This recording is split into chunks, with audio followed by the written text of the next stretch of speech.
हाँ जी, अस्सलाम वालेकुम स्टूडेंट्स। एक दफ़ा एक्नॉलेज कर दें, मेरी वॉइस सबको क्लियर आ रही है?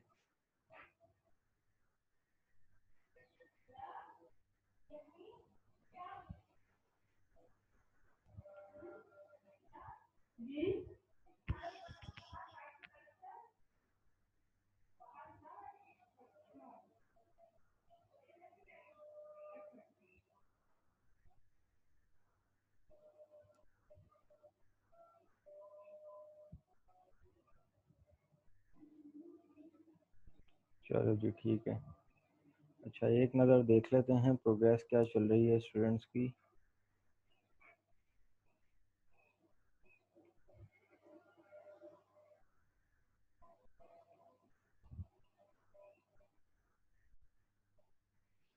असाइनमेंट की ड्यू डेट आज की है?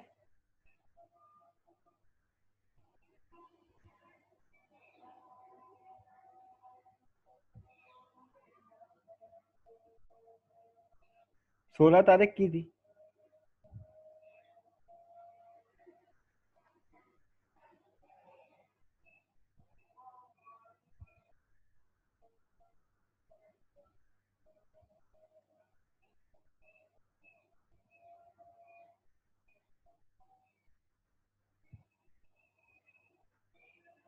जा चुकी है यार, 14 तारीख थी ना। असाइनमेंट नंबर 1 की मैं बात कर रहा था।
अच्छा जनाब, यहाँ मेरी स्क्रीन सबको शो हो रही है?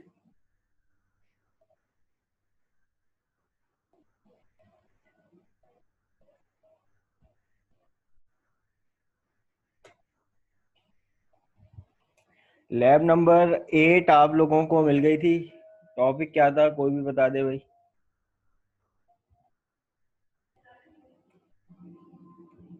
Lab number 8।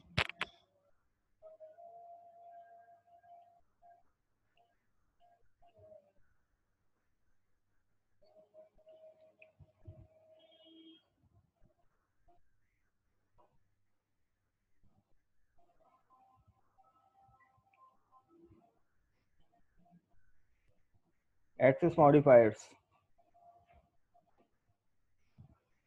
अच्छा, कितने टाइप्स के होते हैं एक्सेस मॉडिफायर्स भाई? वॉइस में बात कर लो भाई।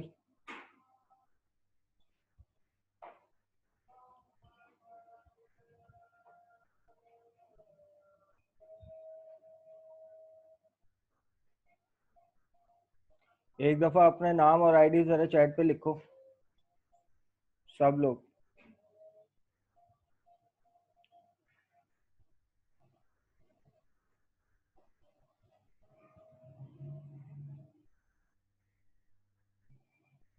चलो जी, अब माइक पे बात कर सकते हैं भाई आप लोग।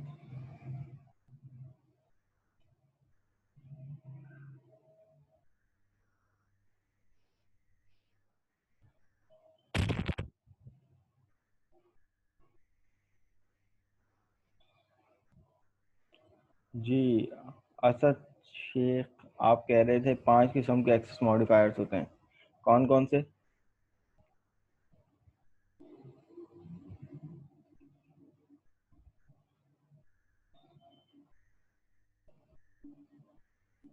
ठीक है, बिल्कुल ठीक है।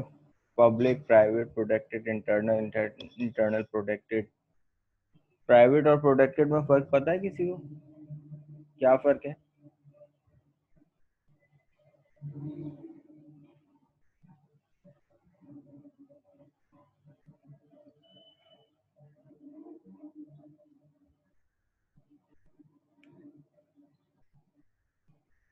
एलएमएस पर भी आप लोगों का टाइम एक्सटेंड किया था ना, कितना किया था?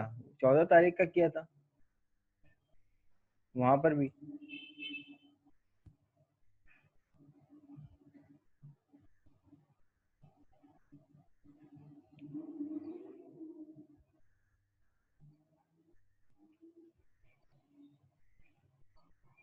अच्छा जी, मुजम्मिल कह रहे हैं प्राइवेट कैन एक्सेसिबल। यार माइक पे बात कर लो ना तुम लोग, प्रॉब्लम है माइक पे बात करने में। मैंने माइक खोल तो दिए सबके।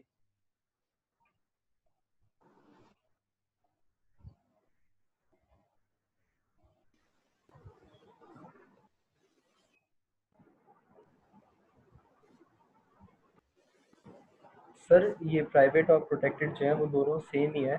बस ये फर्क सिर्फ तब आता है कि जब प्रोटेक्टेड में अगर इनहेरिटेंस यूज़ हो रही हो, हम्म, तो अगर हम प्रोटेक्टेड एट्रीब्यूट लगाते हैं तो उसके चाइल्ड भी उसको एक्सेस कर सकते हैं।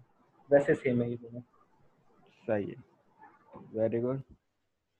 अच्छा, आपको ये फर्क बता दे कि इंटरनल और पब्लिक में क्या फर्क है? सर मैं बता दूं? जी जी, जिसको आता है बता दें, बस एक बंदा बताए कोई। सर हमने इंटरनल और पब्लिक। जो इंटरनल है sir, the internal access modifier allow the class member to be accessible only within the class of the same assembly. और प्राइवेट सर जो है, the private access modifier provide private नहीं, the public. लीज पर। जी public public. जी sir, the public access modifier provides the most permissive access level. The member declared as public can be accessed anywhere in the class as well as from other classes. Permissive accessibility का क्या मतलब है भाई? Sorry परमेसिव accessibility का क्या मतलब है? Sir, permissive accessibility sir वो याद नहीं है हाँ, गूगल से साले हमें बना रहे हो, सर वो गूगल से कहीं सर। पे भी डायरेक्ट गूगल यूज़ हो नहीं खोला हुआ सकता है। मैंने। लिखी हुई कैसे नहीं? अबे पकड़ा उर्दू गया, में बता पकड़ा दे गया सर, यार, पकड़ा गया।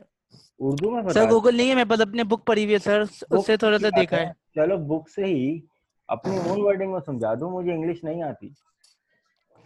सर थोड़ा सा चलें जो मैंने पढ़ा था सर, तो मैं थोड़ा सा वो समझा देता हूँ। हाँ हाँ, बताओ, जो आता है समझाओ, नो इश्यू।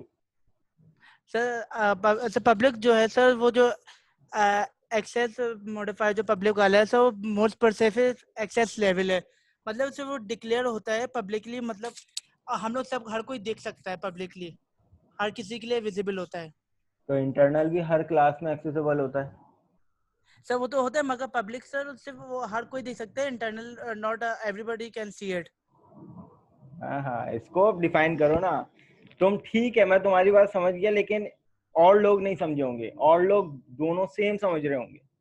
तुम पब्लिक के लिए भी कह रहे हो हर कोई देख सकता है, और इंटरनल भी हर कोई देख सकता है, लेकिन फर्क एक स्कोप है जिसमें सर वो लिमिटेशन है, असेंबली वो का है ना बताओ। सर, वेरी इंटरनल है गुड। ना सर, असेंबली का एक्सेसिबल क्या ओनली मतलब है? With in the classes of the same assembly. अबे नहीं ना, यही तो तुम लोग भंड मारते हो। क्लासेस का नाम नहीं लो।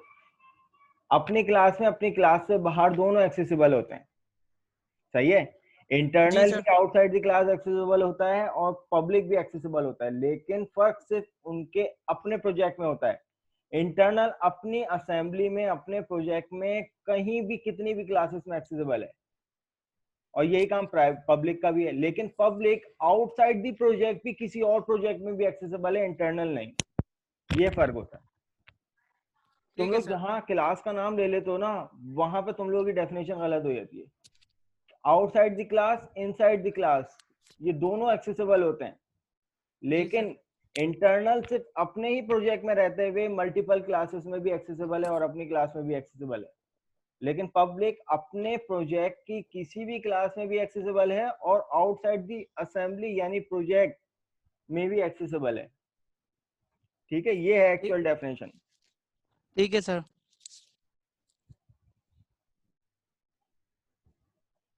अच्छा जी, और लोगों ने क्या रिप्लाई किए हैं? चलो ये तो सवाल हो गया।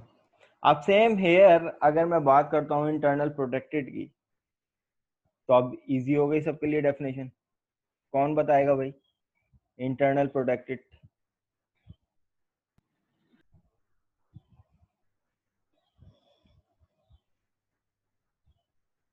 जी जनाब।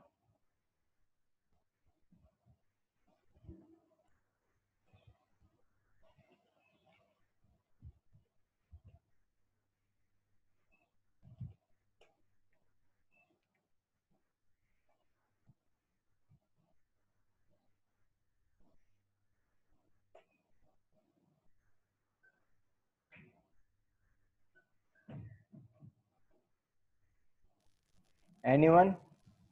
प्रोटेक्टेड इंटरनल की डेफिनेशन कौन बताएगा?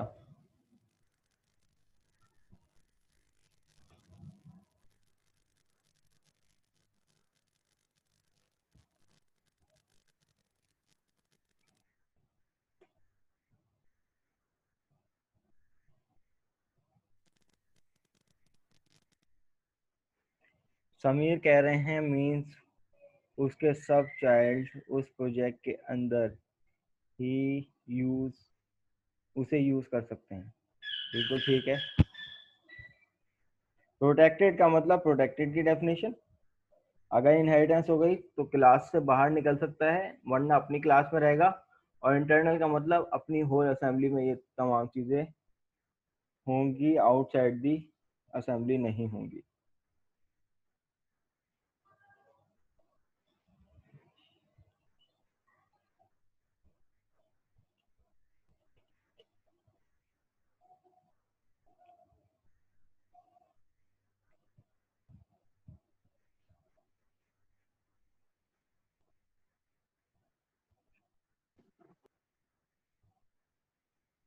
जी असद, क्वेश्चन कीजिए, वॉइस में कीजिए अगर पॉसिबल है तो।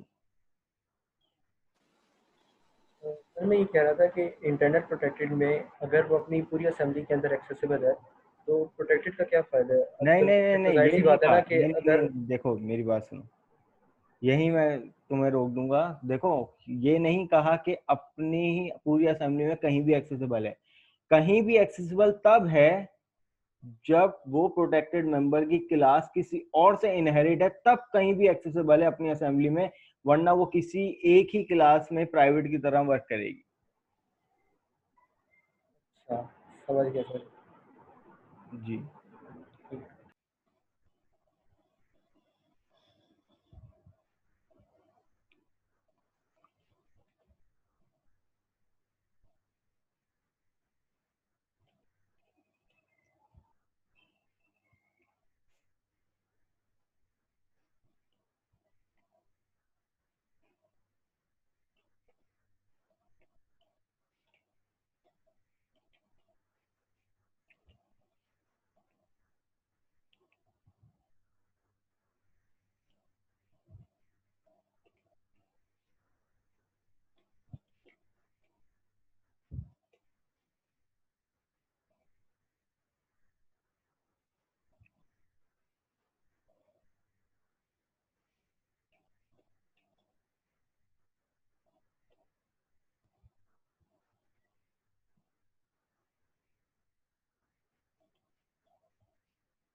अच्छा क्लास, यहाँ पर जो हम एक एक्टिविटी परफॉर्म करने जा रहे हैं पेरोल मॉड्यूल के नाम से है। पेरोल सिस्टम के बारे में कुछ कुछ को तो एटलीस्ट आइडिया होना चाहिए कि भाई पेरोल सिस्टम क्या होता है। हर कंपनी में इसका पूरा एक डिपार्टमेंट होता है, सही है। और इसमें जो वर्किंग हो रही होती है वो बेसिकली जितने भी एम्प्लॉयज़, जितने भी स्टाफ होते हैं, उन सब की पेमेंट के हवाले से वर्किंग हो रही होती है, ठीक है। तो यहाँ पे ज़रा मैं अपना डिज़ाइन को कंप्लीट कर लूँ, फिर आपके सामने एक क्वेश्चन रखूँगा, फिर उसको स्टेप बाय स्टेप सॉल्व करेंगे।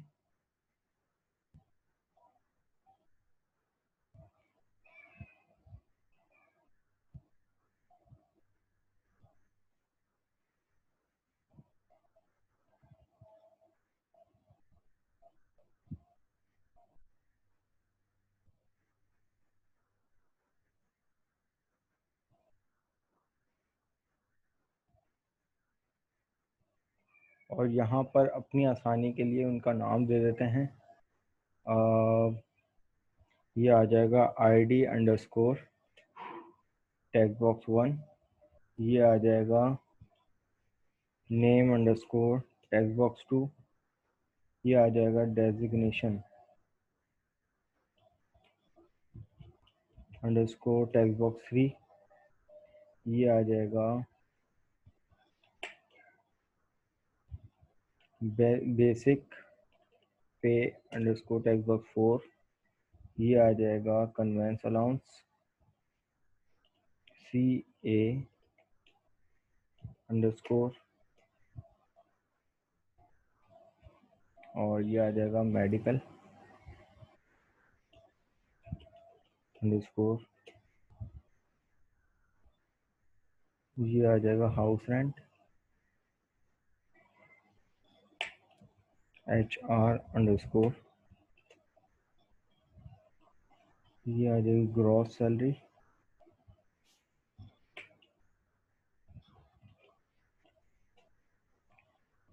फिर इसी तरीके से आ जाएगा income tax IT income tax.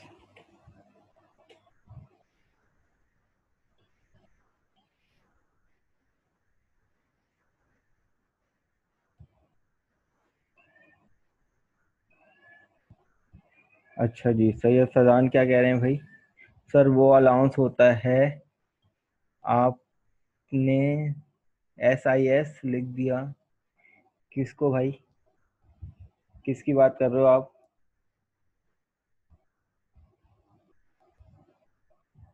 SIS तो मैं कभी किसी को लिखता ही नहीं हूँ, क्योंकि वो होता ही नहीं है। मेडिकल अलाउंस, अच्छा मेडिकल अलाउंस को SIS लिख दिया। चलो देख लेते हैं।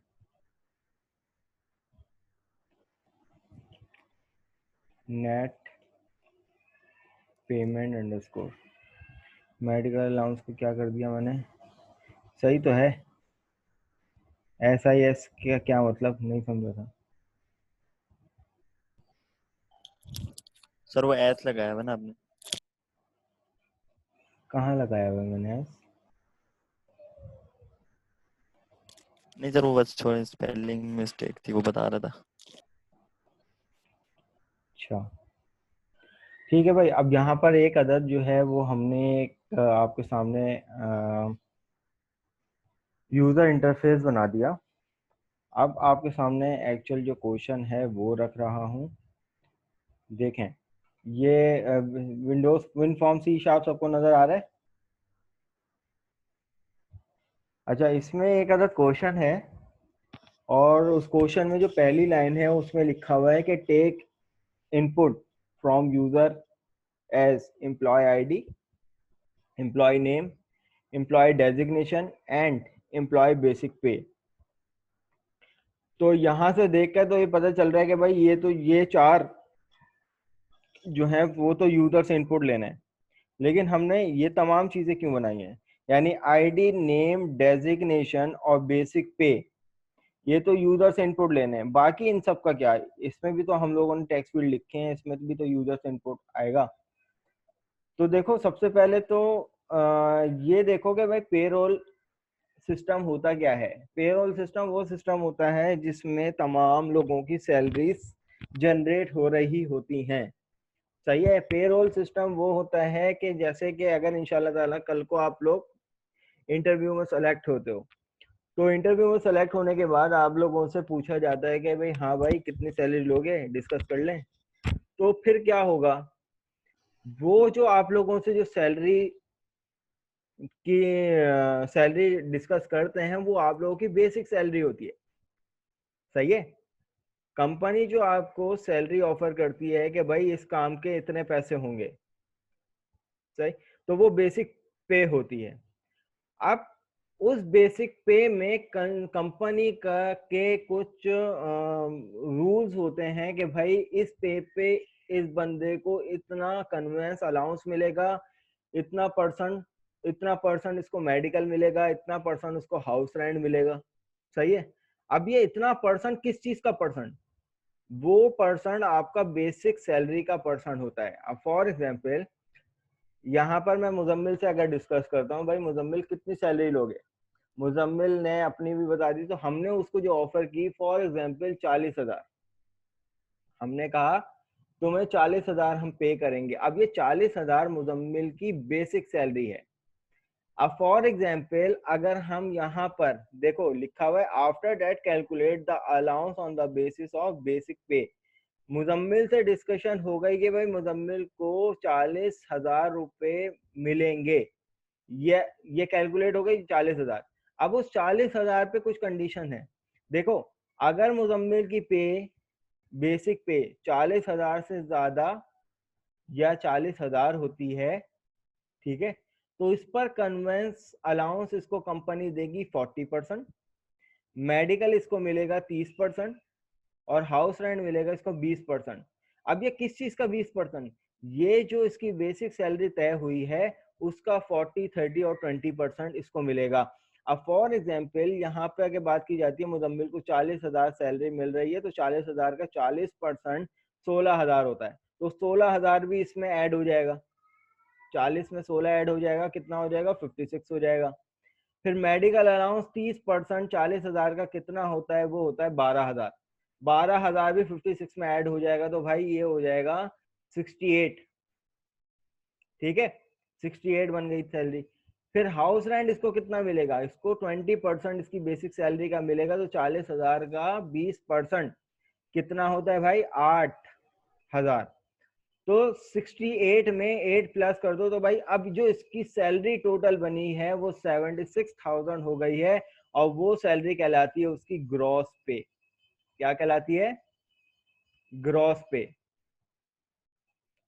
ये बताओ, एक्नॉलेजमेंट करो भाई इस चीज की, ये बातें समझ में आती हैं, ये मुश्किल बातें तो नहीं है।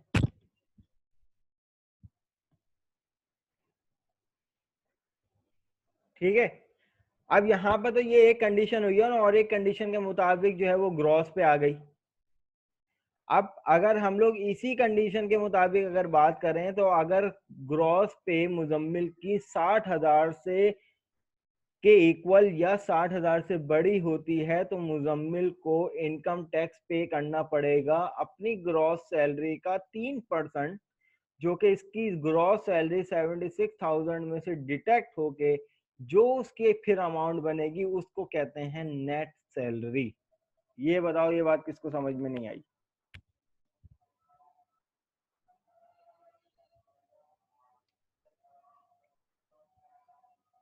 सही है। ग्रॉस सैलरी में से इनकम टैक्स, गवर्नमेंट टैक्स जो कटता है, वो डिटेक्ट होने के बाद, यानी उस सैलरी में अगर फॉर एग्जांपल मुजम्मिल ने अलाउंसेस लिए हुए होते, इंश्योरेंस ली हुई होती अपनी, या फैमिली की इंश्योरेंस ली हुई होती, और मेडिकल लिया हुआ होता, तो ये तमाम इन सब की डिटेक्शन होकर और इनकम टैक्स की डिडक्शन होकर जो सैलरी हमें मिलती है, जो हमारे हाथ में आती है, वो नेट सैलरी होती है। क्लास 5 मिनट दो, अजान हो जाए, फिर कंटिन्यू करते हैं। इसी एग्जाम्पल को पूरा सॉल्व करेंगे, टेंशन नॉट। टास्क हम लोगों का इससे भी कड़क होगा।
तो जनाब दोबारा मैं अपनी बात को रिपीट कर देता हूँ, जिन स्टूडेंट्स को समझ में नहीं आई इस कंडीशन को समझ लो ताकि कोडिंग करने में फिर कोई प्रॉब्लम ना हो। ठीक है, देखो यूजर से 4 इनपुट लेने को कहा हुआ है। यूजर जो है इस यूजर इंटरफेस में 4 यूजर से इनपुट लेगा, अपनी डिटेल डालेगा जो ज़रूरी होंगी। यूजर आईडी डालेगा, नेम डालेगा, डेजिग्नेशन और बेसिक पे। अब इस बेसिक पे जो है वो बहुत इंपॉर्टेंट वैल्यू है, यानी बेसिक पे ही ये तमाम वैल्यू ऑटोमेटिकली कैलकुलेट होके आएंगी, हमें इसमें खुद वैल्यू नहीं देनी। जैसे हम बेसिक पे देंगे तो फिर हमारे पास ये पूरी एप्लीकेशन रन होना शुरू हो जाएगी अपनी अपनी इन कंडीशन के मुताबिक। सही है, तो यूजर से 4 इनपुट ले लिया, यूजर एम्प्लॉय की आईडी ले ली, एम्प्लॉय का नाम ले लिया, एम्प्लॉय का डेजिग्नेशन ले लिया और जो बेसिक सैलरी सबसे इंपॉर्टेंट वैल्यू है ये ले ली। अब जो बेसिक सैलरी मिली after calculate allowances on the basic pay, बाकी जो अलाउंसेस हैं conveyance allowance, medical allowance, house rent, gross salary, income tax और नेट पेमेंट, ये सब कब जनरेट होंगे? जब उसको बेसिक पे मिल जाएगी। तो यहाँ पर मुजम्मिल की डेफिनेशन ली थी, सही है, एग्जाम्पल ली थी कि भाई अगर फॉर एग्जाम्पल मुजम्मिल से पूछा गया कि भाई सैलरी कितनी लोगे, ठीक है, तो मुजम्मिल को हमने ऑफर कर दी थी, किसी भी कंपनी ने ऑफर कर दी थी कि भाई 40,000 रुपये इसको सैलरी देंगे। ठीक है, अब वो 40,000 रुपये बेसिकली इसकी बेसिक पे है जो इसको इसके काम की मिल रही है। ठीक है, अब कंडीशन के अकॉर्डिंग अगर इसकी बेसिक पे 40,000 या 40,000 से जितनी भी बड़ी है, 1 लाख है, 2 लाख है, जितनी भी है, लेकिन 40,000 या 40,000 से बड़ी, 40,000 से कम नहीं, तो इस पर कंपनी के रूल्स के मुताबिक कन्वेंस अलाउंस इसको मिलेगा इस 40,000 का 40%, मेडिकल अलाउंस इसको मिलेगा इस 40,000 का इसकी बेसिक पे का 30%, और हाउस रेंट इसको मिलेगा इसकी 40,000 यानी बेसिक सैलरी का 20%।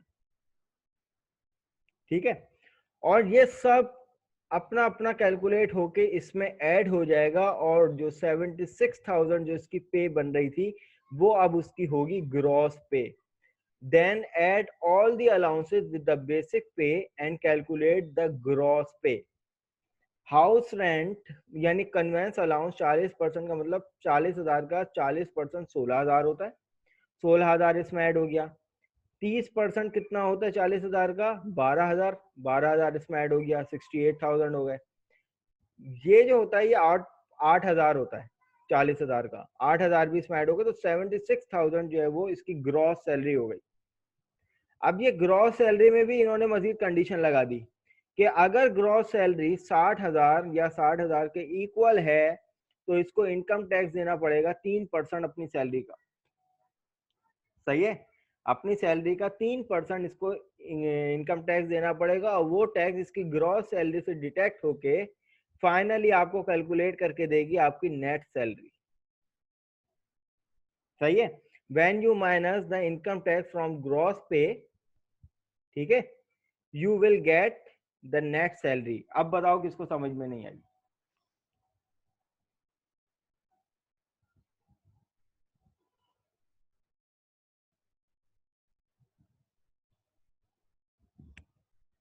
जी स्टूडेंट्स,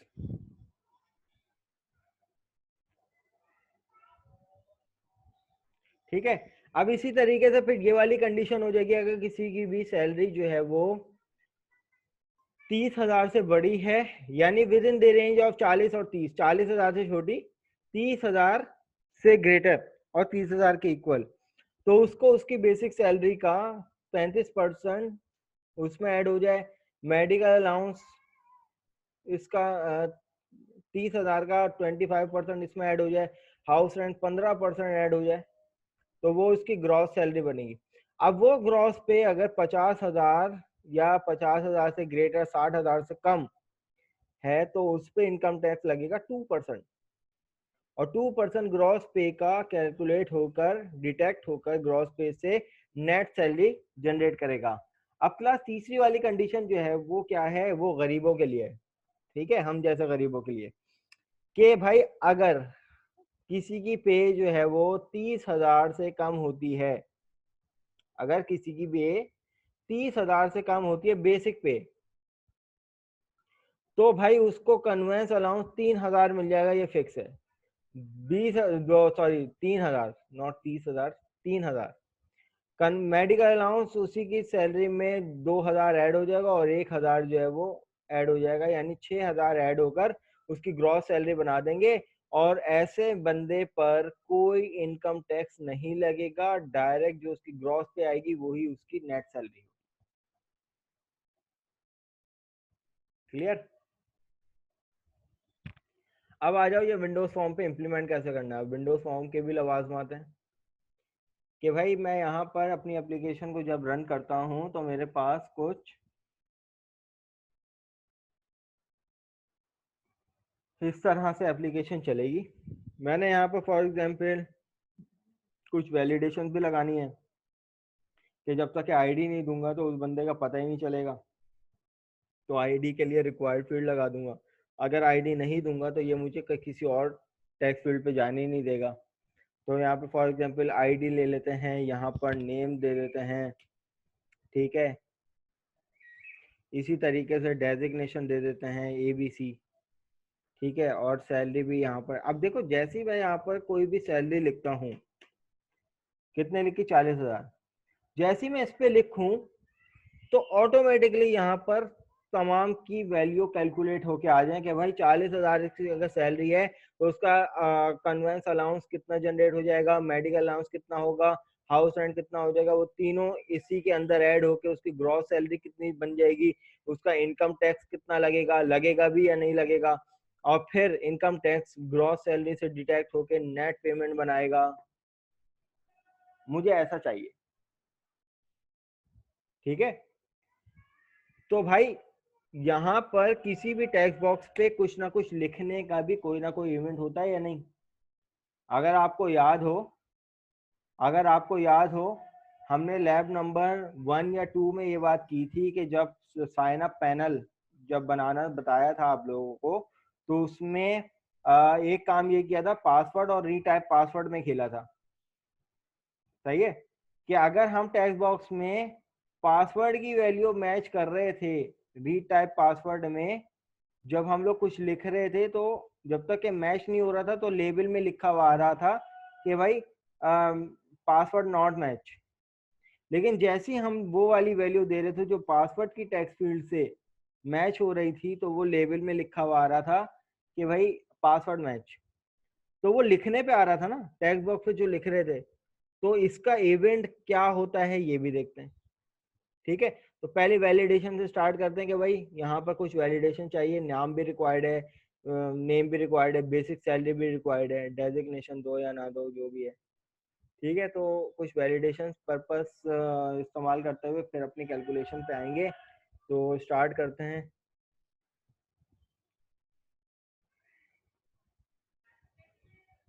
तो अब मुझे आप लोग बताएंगे कि भाई अगर किसी भी फील्ड से दूसरे टेक्स्ट बॉक्स पे आना होता है तो उस वक्त इसका कौन सा इवेंट होता है और इसका कौन सा इवेंट होता है। शाबाश। Lab number 6। सर एक का एंटर होता है, एक का लीव होता है। Very good. अगर मुझे आईडी पर रिस्ट्रिक्शन लगानी है तो कौन से इवेंट पे काम करना पड़ेगा। तो मतलब आईडी से जब आप जाएं नेम जी तक तब जी तो आईडी पे लीव इवेंट लगाएंगे। ठीक है। तो यहाँ पर इवेंट में जाते हैं और कौन से इवेंट में जाएंगे भाई, फोकस के अंदर ये रहा लीव, और इस इवेंट को जनरेट कर देंगे। और यहाँ पर हम वैलिडेशन लगा लेंगे, और वो वैलिडेशन क्या होगी कि भाई अगर स्ट्रिंग डॉट इज नल और एम्प्टी है, और क्या चीज एम्प्टी है भाई, id text box 1 dot text, अगर ये एम्प्टी है।